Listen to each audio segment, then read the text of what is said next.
the voice-wielding power of the ancient Nords. Believe, believe, the Dragonborn comes. The Bard of Solitude grew up in the Imperial City and joined the Legion as soon as he came of age. He wasn't an aggressive person and didn't want to be engaged in violence, but he held great respect for the Emperor and wanted to do his duty for the empire he was born into. He was put into a unit alongside a strong Nord warrior who came from northern Skyrim. The two rapidly became friends due to their symbiotic nature in combat. The Nord was great on the attack, and the Imperial was a master of defence. After battles, the Bard would sing to the others in his squad, as he had always had a talented voice, and it helped to keep their spirits up after hard-fought battles or whenever they lost a friend. Together, the Nord and the Imperial fought valiantly against the Aldmeri Dominion, but their squad was ambushed during the campaign for the Imperial City. At the start of the attack, an elven mage attempted to strike down his friend with a bolt of magical lightning. The Bard of Solitude leapt in front of his friend and took the full force of the bolt to the chest. He fell to the ground and tried to hold on to life for as long as possible. He witnessed his friend slaughtering the elven ambushers and was able to wish him a final farewell before he felt the final breath of life drain from him. He woke sometime later to find himself miraculously still alive. He put his hands to where the bolt had broken through his armour and felt that the burn had already begun to heal and was no longer an open wound. He was, however, in a great deal of pain, but was simply glad to still be alive. Moving agonisingly slowly, he was able to stand up and attempted to find his way out of the smoke and debris of the battlefield. After a couple of minutes of blindly walking around and attempting to gain his bearings, he ran into a robed man standing in the street. He approached the man and asked him for help. Without uttering a word, the robed man walked towards him and placed his hand on the burn mark on the Bard's chest. At first he winced in pain, but after a moment he felt a warm feeling flow through his body and saw that the wound had been completely healed.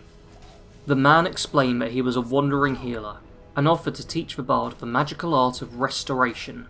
Without hesitation he accepted and spent the next 2 decades learning everything he could from the man.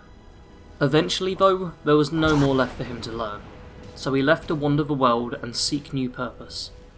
On his travels, he hears of a Bard's College in Skyrim, and decides he wants to enroll. He misses the companionship and joy that he brought to people through singing, and sees music as another way for him to heal others spiritually, as well as being able to heal them physically. He will travel north towards Skyrim, but when he crosses the border, he runs into an ambush and learns of a civil war taking place. He will feel obliged to help the Legion restore peace to Skyrim by defeating the Stormcloaks in battle, but will also want to keep his goal of becoming a fully fledged bard in sight. The main skills of this build are block, restoration and enchanting. The quintessential skill of this build is block. At first I had just planned to use this as almost purely a defensive skill, but with it fully upgraded down the right side of the tree, it becomes quite powerful on the offense. By using the shield charge perk, you can send enemies flying, stopping them from being able to deal any damage to you or your allies. You will also use restoration magic heavily. Not only does this help to keep you alive, but the respite perk will make healing spells restore stamina as well as health. For this build in particular, this turns the build from being a sort of gimmicky character to play into a legitimately powerful individual who is almost untouchable by most enemies. The final main skill for this build is Enchanting. The Enchanting skill greatly helps boost the power of this character. The different enchantments you will want to add to your armour will be Fortified Block, Magicka, Magicka Regen, Stamina and Restoration. You shouldn't need anything else, but depending on whether or not you have the extra effect perk, you may not be able to have all of these enchantments, or you may have room for a couple more. The additional skills of this build are Heavy Armour and Speech. This character wears heavy armour, so it's worthwhile having it as a skill. You don't wear a full set of heavy armour however, so you won't want too many of the perks, as they just won't benefit you. Speech works for this build on a couple of levels. In terms of role-playing, I always feel that Solitude is a city based around the wealthy. It has many nobles and even a shop dedicated to fine clothes for individuals to wear. The skill also has practical purpose for helping you make plenty of money to not only afford a house in Solitude, but also buy anything else which you require with ease. There are also mods out there which will change the speech skill tree to include bonuses for shouts. These perks will help make this build far more powerful and dangerous. I do design my builds to be played unmodded so that everyone can play them with ease, but if you have any shout/speech mods, then I would recommend having them active whilst playing this build. With this build, I would recommend putting about 50% of your level ups into stamina, 30% into magicka, and 20% into health. You need a lot of stamina for this build, but you also really don't want to run out of magicka either. These are only rough guidelines though, so use your best judgment whenever you level up. For standing stones, I recommend using the Lady Stone. This will give you a 25% increase to health and stamina regen. The health regen is nice, but the stamina regen is where it's at. 25% may not seem like a lot, but I found it was just enough to regain a tiny amount of stamina between bashing enemies, helping me to stunlock them. To add some extra offensive capabilities to this build, you will want to use shouts. Focus on shouts that deal damage, but the specific choice is up to you. I personally went with the classic Fusro Dar, because it fitted really well with this build, giving you another way to send enemies flying and set them off balance. This character won't carry around a standard weapon. Instead, he will use his shield and shouts to defeat his enemies.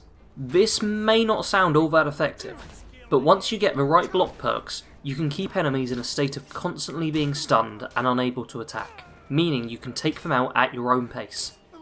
The armour for this build will be Imperial armour, Steel Imperial gauntlets, Steel shin boots, a silver circlet, and the Shield of Solitude. The Imperial armour ties into his backstory, and helps to firmly align him with the Imperial Legion. The silver circlet is here to give him less of a standard soldier aesthetic, and tie him with the less violent nature. I recommend it being silver simply to tie him with the colour scheme. Finally, the Shield of Solitude is an awesome shield that you will get once you have vanquished Potema and help to defend Solitude from her. This shield is enchanted with both Fortify Block and Resist Magic, a really nice defensive combination, which helps to strengthen the character further. There are two main factions that the Bard of Solitude will be joining, the Imperial Legion and the Bard's College. He fought for the Emperor for several years, and when asked again, he will not shirk his duty. Make sure to regain control of Skyrim for the Empire, and return stability to the realm. You will also want to join the Bard's College. The Bard came to Skyrim originally to study here, and although the Civil War will distract him, this will still be a main focus of his. The main follower of this build will be Yoris the Sword Maiden. She is the housecarl you'll get from becoming the Thane of Solitude. She is a fairly strong follower, and should serve you well. Just make sure to use the Healing Hand spell to keep her alive and in the fight. Before you get her as a follower, I recommend you pick up Sven in Riverwood.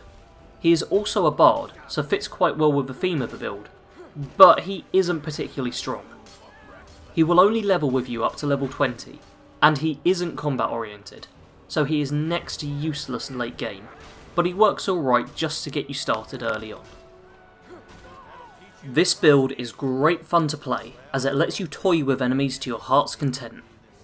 You'll be helping out the Imperial Army, which gives you a ton of opportunities to send groups of Stormcloaks flying with a shield charge. I recommend waiting to do the Civil War questline until you have the shield charge perk.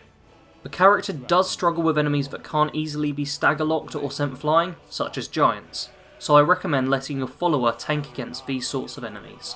Lastly, just enjoy being a bard within Skyrim, and make sure to sing whilst you play.